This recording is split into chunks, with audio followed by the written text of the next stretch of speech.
E aí pessoal, tudo bem com vocês? Eu sou o Melk Rodrigues e hoje eu vim aqui nessa vibe diferentona para falarmos de Missa da Meia-Noite. Dessa vez uma análise com spoilers, falando alguns detalhes que eu não pude falar na minha crítica sem spoilers. E se você gosta desse tipo de conteúdo, eu vou pedir para você deixar seu like, se inscrever no canal se você ainda não for inscrito e vamos começar. Desde quando Missa da Meia-Noite estreou, muita gente tem comentado e tem se perguntado se a série realmente é boa ou ruim.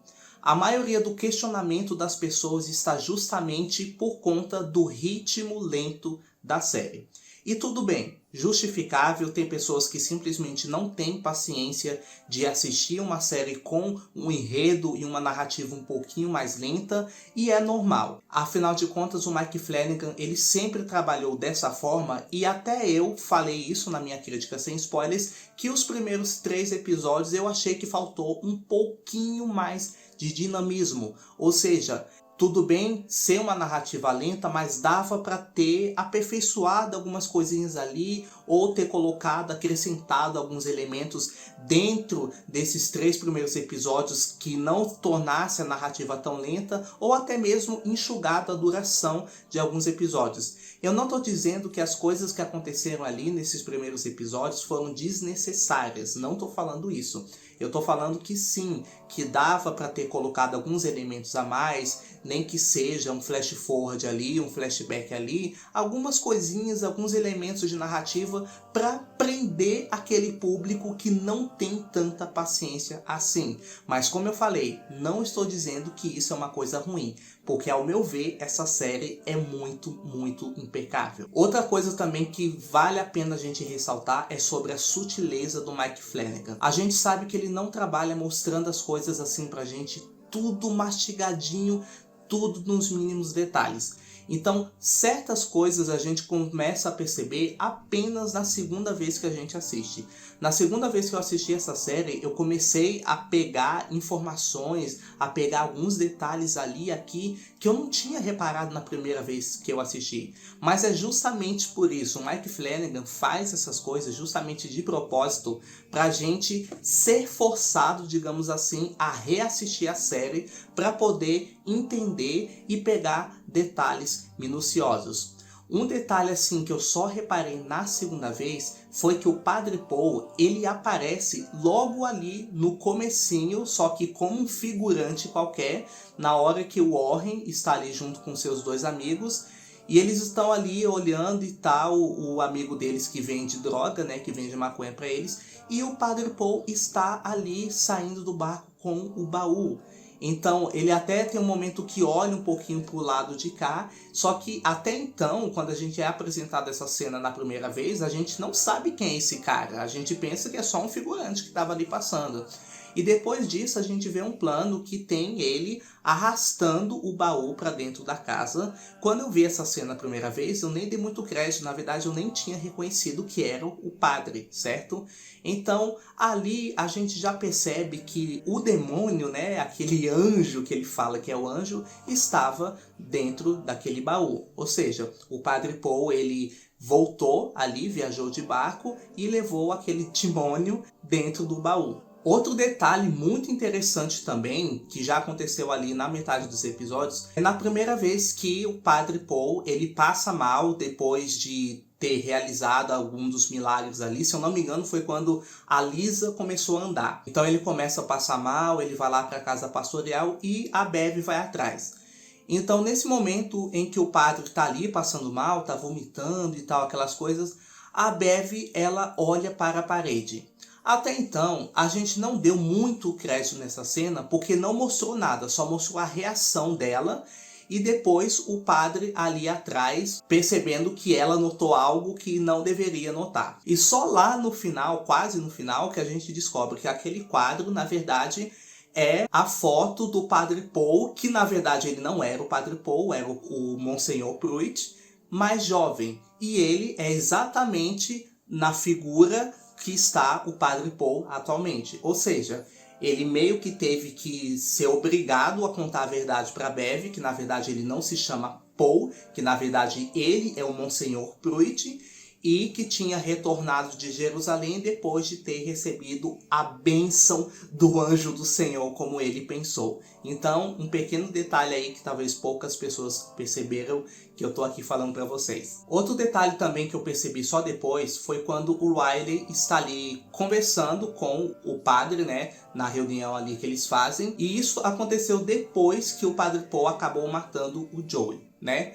Ele empurrou o Joey ali sem querer, ele bateu a cabeça, começou a sangrar muito e meio que ele acabou se alimentando dele e aquela bagaceira. Então o padre Paul acaba falando para o Riley que o Joey tinha ido para o continente visitar a irmã dele. Só que alguns episódios atrás o Joey estava conversando ali com o Riley e falou que a irmã dele tinha morrido há algumas semanas, que ela era a única parente dele.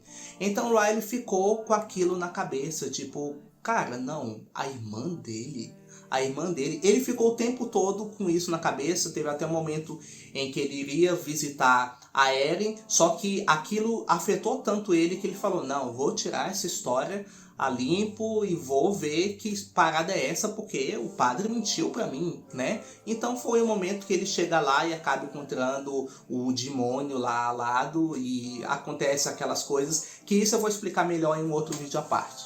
E outro detalhe também é o sonho do Riley, né? Logo nos primeiros episódios a gente vê que o Riley, ele tem uns sonhos muito estranhos, que ele tá ali no barco, ali na Bahia sozinho, e de repente começa a nascer o pôr do sol, só que ele nunca chega até essa parte. Ele até conta esse sonho para Eren e tal, só que nesse sonho também mostra alguns flashes, né, algumas imagens, e dentro dessas imagens mostra a cena da missa, né, da noite da missa, depois que aconteceu o massacre. Então, aquele sonho do Riley já era praticamente uma premonição do que ia acontecer. Porque a gente lembra que na cena da missa, que foi uma cena assim formidável na minha opinião, a igreja ficou toda manchada de sangue. Então foi justamente a cena que mostra no sonho ali do Riley, foi mostrando a porta da igreja e as paredes manchadas de sangue. E isso foi uma premonição de algo que ainda iria acontecer. É impossível falar de Missa da Meia-Noite e não destacar nos diálogos. Eu acho que isso foi a coisa que mais incomodou as pessoas que não têm tanta paciência, mas foi a coisa assim que mais me encantou. Porque, cara, os diálogos aqui nessa série são diálogos assim muito fortes e muito sublimes, assim, é uma coisa que você fica com aquilo matutando na cabeça. Então, não são diálogos corriqueiros. Não são apenas diálogos para inflar, né? Para inflar a série. São diálogos muito bons, muito precisos e com interpretações muito, mas muito fortes. Então não adianta um roteiro muito bem escrito, com diálogos, monólogos muito bem escritos, e os atores não conseguirem interpretar da forma que o roteiro pede. Então essa é uma coisa que eu falo aqui com tranquilidade. Os atores, eles estão assim, tipo, de parabéns. Não tem um ali que eu diga, ah, esse aqui foi mais ou menos. Nenhum. Estão todos impecáveis. Para mim, essas cenas de diálogo são perfeitas. Principalmente naquela cena ali que a Eren e o Riley estão conversando sobre aquela reflexão, aqueles monólogos de vida e morte. Cara, eu acho essa cena assim tão forte, tão reflexiva. Ai, nossa, mas é uma cena muito parada, não tem nada, não tem ação. Sim, eu sei, realmente não tem. Mas quando você começa a perceber a forma, a entonação e o jeito que eles começam a falar, você sente toda a emoção, você sente aquilo que os atores querem te passar. E isso também faz a gente refletir da vida também. Como será a nossa passagem entre a vida e a morte? O que será que vai acontecer quando a gente vier a morrer? Então, essa série faz a gente criar muitas filosofias e faz a gente pensar em várias metáforas na nossa cabeça, entendeu? E outra coisa muito, mas muito veemente nessa série, que na verdade esse é o verdadeiro terror na série, é o fanatismo religioso.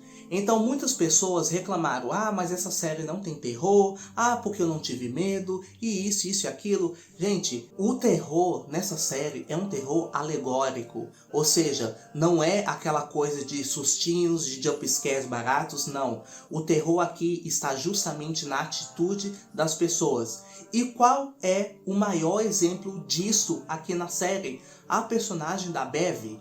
A Bev representa toda essa religiosidade, todo esse fanatismo escancarado. Então, ela meio que tem uma figura antagônica aqui na série. Ela não é bem a vilã, mas meio que ela está representando uma figura antagônica aqui. Então, ela representa milhares e milhares de cristãos, de falsos católicos que acreditam que podem fazer o que quiser em nome de Deus. Eu vou explicar isso melhor em um vídeo separado de desconstrução de personagens da Bev, que eu acho que a Bev merece um vídeo separado para falar só dela, mas presta muita atenção nisso, o quanto que o fanatismo religioso tem se tornado realmente o pior inimigo de todos, não apenas das pessoas que possuem alguma religião, como também aquelas pessoas que decidiram não seguir religião nenhuma. Então vem a questão e vem a grande dúvida, aquele anjo que o padre encontrou, ele era um vampiro?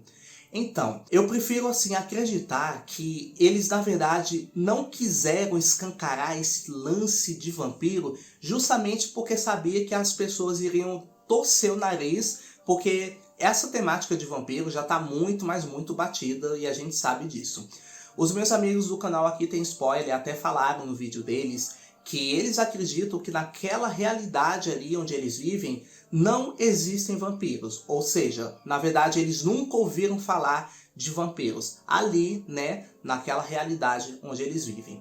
E faz todo sentido porque a Ilha de Crockett, ela não existe na vida real. Certo? A Ilha de Crockett, na verdade, ela é fictícia, foi gravada ali nas imediações de Gary Point Park, em Richmond, no Canadá, e o restante ali foi feito tudo em computador. Então, cara, foi uma coisa muito bem feita.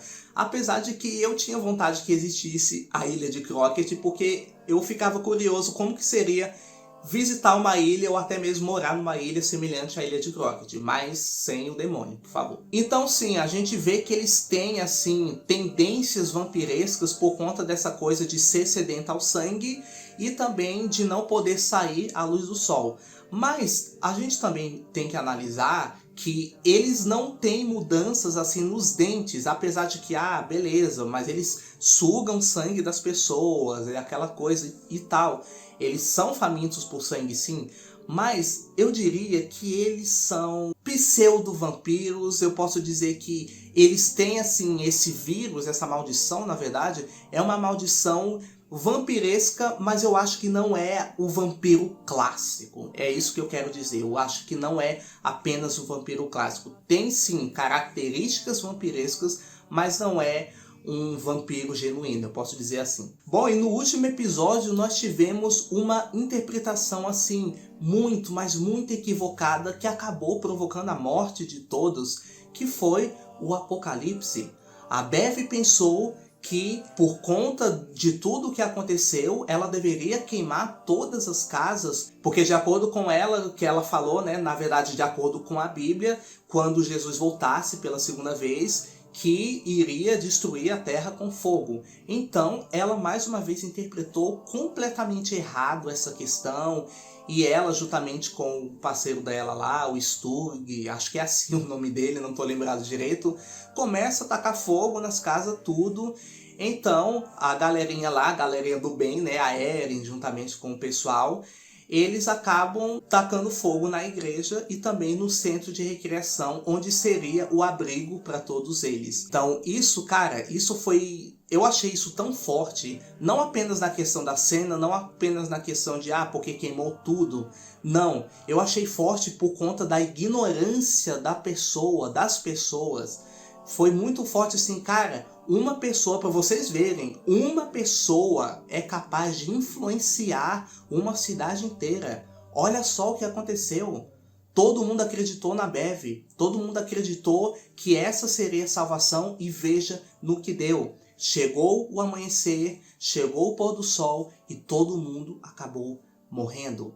Exceto apenas a Lisa e o Warren, né? Que eles conseguiram fugir ali de barco. E eu meio que crio uma analogia nessa questão, que já que sobraram só eles dois, isso meio que a gente pode criar uma teoria de que eles seriam os novos Adão e Eva. Porque como eles são os únicos sobreviventes, todo mundo morreu, gente. Todo mundo na ilha morreu e tal.